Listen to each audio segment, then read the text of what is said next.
अस्सलाम वालेकुम नाज़रीन, सच एक्सप्रेस न्यूज़ के साथ मैं हूं मुमल हुसैन। शामिल करते हैं इस वक्त की हेडलाइंस।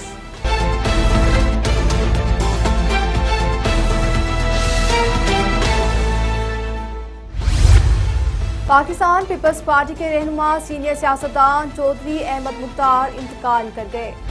मुल्क में कोरोना से मजीद 59 अफराद इंतकाल कर गए, जबकि मजीद 3000 से ज्यादा अफराद में वायरस की तस्दीक हुई, जो 4.5 माह बाद एक रोज में सबसे ज्यादा केसेस हैं।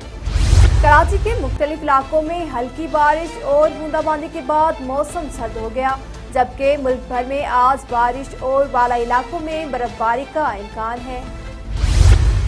मुस्लिम लीग नून के रहनुमा शाहिद खाकान अब्बासी ने कहा है कि वज़ीर आज़म घर जा चुके हैं, उनके पास कोई इख्तियारात नहीं है।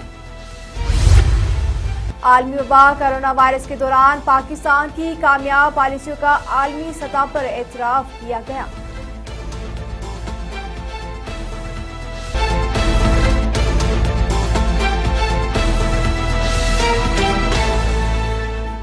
हेडलाइंस आपने जानी नाज़रीन। मज़ीद खबरों के लिए विजिट करें हमारी वेबसाइट www.sajexpressnews.com।